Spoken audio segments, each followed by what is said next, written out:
Back to the book, hard work, all it took, and that's a good look. Now back to the hood. I can't wait. We're reading, sailing with D29. Sailing Sundays, we're gonna grow our minds. Zoom on a Sunday, it's gonna take you higher. Sailing Sundays with D29.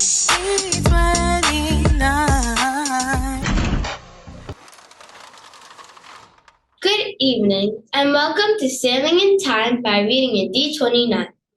This is the time where we bring bedtime stories to your home. We hope you love our authentic jingle with the music, lyrics, and beat created and produced by PS95 Debbie Jean and her brother Jason Jean. PS95 Choir on vocals led by choreographer Antoinette Glasgow.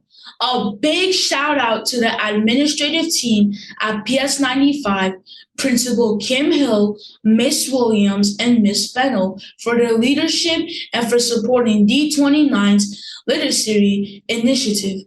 It's a family affair here at D29. My name is Allison Brutus. And I'm Ifanu Umezoke. We are from District 29, the district that shines.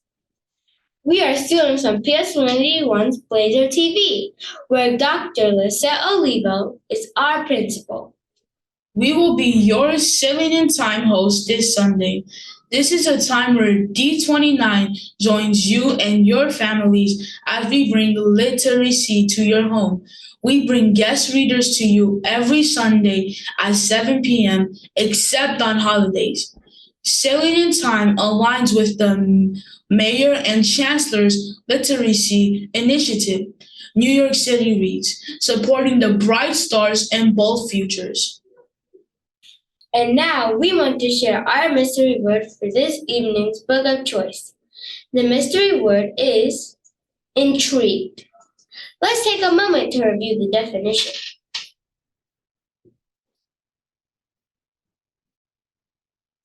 The definition of intrigue is to make someone want to know more about something.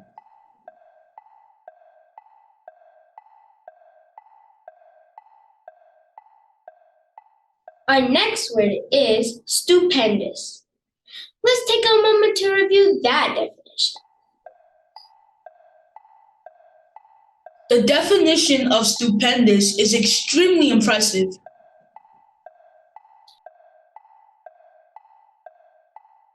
Make sure you share the mystery words with your ELA teacher, noting that you joined Sailing in Time in D29 on this date.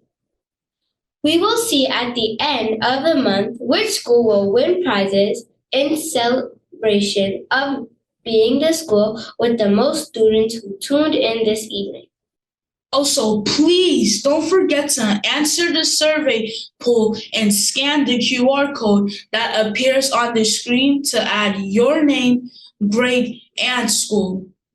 I'm so excited to announce our reader for this evening. Tonight, our guest reader is Superintendent Dr. Crystal Bonds.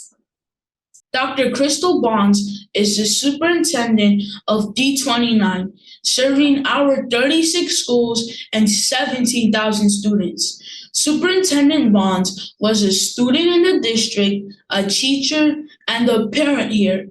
Her own children went to school in the district. Dr. Bonds has been the superintendent of District 29 a little over a year, and we have already seen significant growth. She is very excited about the launch of this reading initiative. Sailing in Time by Reading in D29 to build a love of reading for the students and families in D29. We present to you this evening Superintendent Dr. Crystal Bonds. Good evening, everyone. It gives me great pleasure to be here with Sailing in Time by Reading in D29, our first session in 2024. So tonight, I am going to read Stacy's Remarkable Books by Stacy Abrams. It was recess, the best time of the day. Kids ran around the playground shouting and laughing, playing and jumping. That is, everyone except for Stacy. Instead of playing, Stacy lay beneath the big tree and read her book. In books, she could pretend to be good at everything, like making new friends and trying new things. When she read books, she could be anyone, a magician or a superhero or a pirate sailing high seas. But in real life, she was just Stacy. Can I sit here too?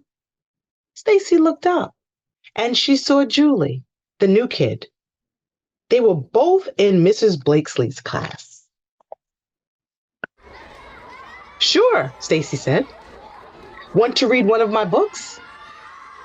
Julie shook her head. No, thanks. Do you like reading? Stacy asked. I love it. I do, said Julie, but I'm not very good at reading in English yet. Stacy thought for a moment, and then she smiled. Today is your lucky day. Today is Thursday, Adventure Day. Adventure Day was her own name, her own special name for the day the whole class visited the library. Mrs. Blakesley announced that it was time to go back inside. Come on, Stacy said to Julie. After math, we'll be on our way. Soon, the afternoon bell rang.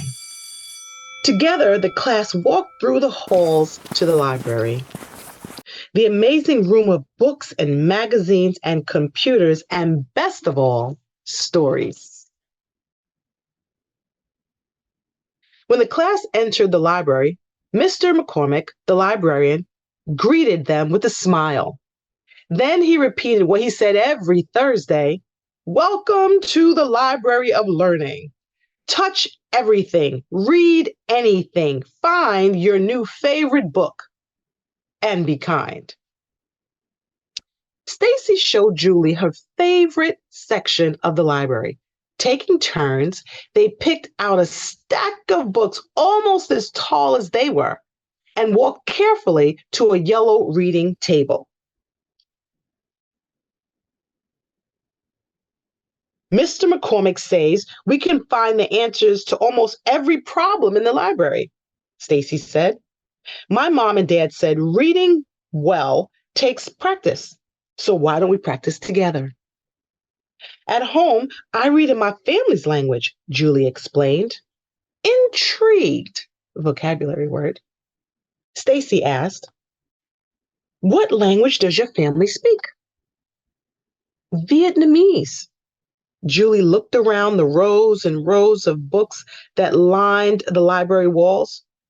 One day, though, I would like to read every story in here. I'd like to tell stories too. Stacy understood. She had the same dream, to read every book ever written, then tell stupendous, vocabulary word, then tell stupendous stories using extraordinary words. Maybe if we read together, we can make our dreams come true. Julie grinned. I'd like that.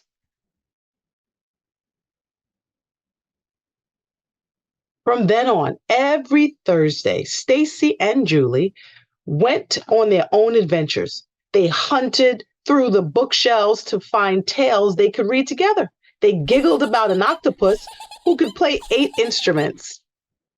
A mystery about a hidden sock gave them the chills. With each book, they took turns sounding out the words. And if Julie stumbled, Stacy would help. One afternoon, Julie brought another student named Hattie to their table. Hattie's family had moved from Gambia the year before. Do you want to read with us? We're starting a reading club, Stacy said. In our new book, we're floating in space with astronauts and applesauce. The story is Hai K, said Julie, and that means so cool in Vietnamese. Yes, I'd love to be in the club. Dama Kong Tan. Haiti winked at Julie. That means I'm happy in Wolof. Soon, they were adding new readers to the club.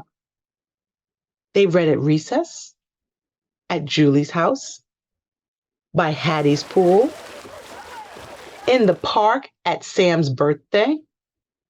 Sam's family had moved from South Korea years before he was born. He showed everyone the book that Stacy had given him. Gomawoyo, he said to her. Thank you. In Sam's new book, the reading club met a turtle who could predict the future.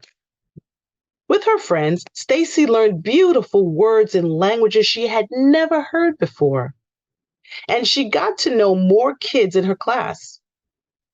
The reading club got bigger and bigger, and the stories got better and better.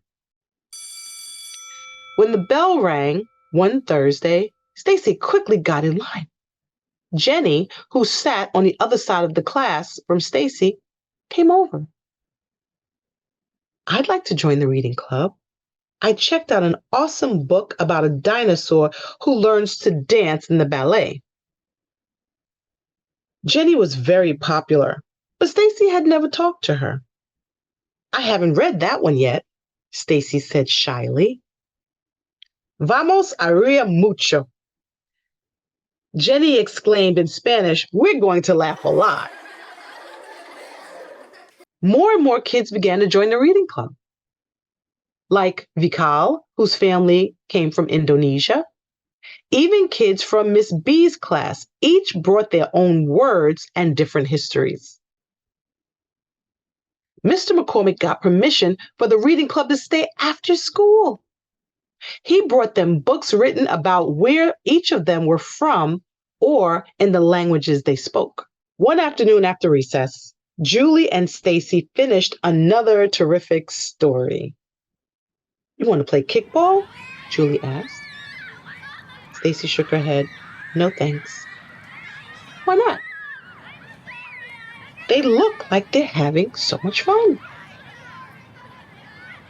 Because I'm not very good at games like that. Well, maybe if you played more, you can improve, Julie teased her. My friend Stacy told me it helps to practice. Stacy stared at the kids running around. Her stomach wobbled, but this time she felt excitement instead of nervousness. If she tried, she could be out on the playground too, spinning in circles and running like a cheetah, laughing and having fun, like her favorite characters in her favorite books. Julie took Stacy's hand. Come on, it will be an adventure. Stacy imagined kicking that ball so high it would reach the sun. Let's go, she said. The end. I hope you enjoyed this book about Stacy's remarkable books. I've always loved books. I hope you enjoyed it. Thank you, Superintendent Dr. Crystal Bond, for reading to our D29 scholars. We love Stacy's Remarkable Books by Stacy Abrams. What inspired you to choose this book, Dr. Bonds? Oh, I have a deep affection for books and for words. I've enjoyed reading since I was at a very young age. There's nothing like snuggling up with a good old book. It feels like sailing away to a different time and place, hence sailing in time by reading in D29. But the beauty of the words also gets my attention, especially how one single word can convey the essence of several words. So, for example, I remember when I was younger, and I was reading and I came across this word commandeer, which means to officially take possession or control of something. And I remember saying to myself, they come over here and they want to act like they own it and take it from me. Well, all I had to, when I learned this word, I said, well, they tried to commandeer it. So I loved words, and Stacy's passion in this book, it just resonated with me in my own experiences in grade school. And also I have a deep admiration for Stacey Abrams. She's a lawyer, an author, an activist, and she served in the House of Representatives for the state of Georgia. And she has a series of books that detail her life and how she also liked to read when she was young and currently, like me. In the story, every Thursday, Julie and Stacy read together. They soon invited more friends and started a reading club. Have you ever been a part of a reading club? Absolutely. I participated in lots of reading clubs. I enjoy coming together like with a small intimate group of people to discuss a book. But But my biggest fascination lies when there is one paragraph or one chapter or storyline, and it's interpreted so differently by all of the different people. And it's great to see everyone's different perspectives. But I love that there's just a diverse amount of perspectives or views shared by all of the people there. And I always learn something. It's a great place to convene and hang with new people and learn. So absolutely, I've been a part of lots of book clubs. You have such an important job as our superintendent. Can you tell us what a superintendent does? It's a big job. I'm not sure if you heard of that term. The crown is heavy. It is a big job, but I enjoy it. I'm responsible for the effective operations of the district, whether it's business or fiscal, which is financial, operations of the district for our 36 schools and 17,000 students. I oversee instruction for teaching and for learning, student achievement. I supervise the principals and the district staff, and I work with parents and our community members.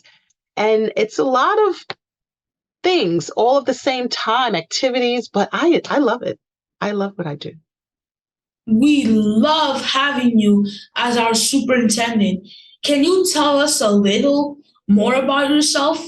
Oh, thank you for those kind words. And I love being your superintendent, and I'm honored to serve. I am honored to serve. So I'm a native New Yorker. I was born and raised in Queens, and I'm the youngest of 7 siblings. My parents, they lacked higher education. They did not go to college, nor did they graduate high school. They grew up in the South. Nevertheless, they had aspirations for their children, and they wanted us to receive an education and to succeed in life. It just saddens me that they're not here. Neither one of them. Both of my parents passed away, so it's and especially around the holidays, it's a difficult time for me. And also, unfortunately, some of my brothers, they face some challenges, many challenges, accessing certain opportunities for them in their lives. But the thing is, they never lacked the intellectual prowess. They always had the intellect. So as a result, I've dedicated a significant part of my life to educating young people and ensuring that they have access and opportunities that can shape their future. And this is what I love doing and spending my time doing. We know you have a special connection to District 29. Can you tell us about that? Absolutely. I definitely have a connection to D29. I started my educational journey here in D29 as a student. And my teaching career, I had my first teaching job in District 29 about 24 years ago, many, many years ago. And I started at PS 35, then 135, and then 208. And then my children actually also went to school in District 29 as well. And then after spending several years outside of the district, I served as a principal, an assistant principal, a math coach, a master principal. It is a true honor to be back in District 29, to return as the superintendent of this remarkable district, District 29, the district that shines. So this job is personal. This district is personal. And I love it. Again, I love being here. I love visiting your schools and conversing with you and the bonding with bonds and the sailing in time and seeing the teaching and the learning going on. So District 29 is dear to my heart, and I feel happy and blessed to be here. Thank you, Dr. Bonds. Do you have any closing remarks you would like to share? Thank you, everyone, for joining us. It gives me great pleasure to be here. I'd like to say a special thank you to Principal Kim Hill and her team for that lovely jingle. Oh my gosh! And Debbie Jean for her the lyrics. I love it, absolutely love it. And then I'd like to say a special thank you to you, Blazer TV, under the leadership of Principal Dr. Olivo and her amazing team, Katrina, Daniel, and Crystal. This is a part of what District 29 does. We're a family. We're a family. We're a village, and people come together to work together to make us shine. And so this is just an example of what we do. And I'm very grateful to the district that I serve and to the people who are here. Thank you all. I appreciate you. Thank you for everyone for joining us. Have a good night. Thank you, scholars and families, for joining us for Sailing in Time by Reading in D29. Scholars, please don't forget to scan the QR code to enter your name, grade, and school. Thank you to all, and have a good night.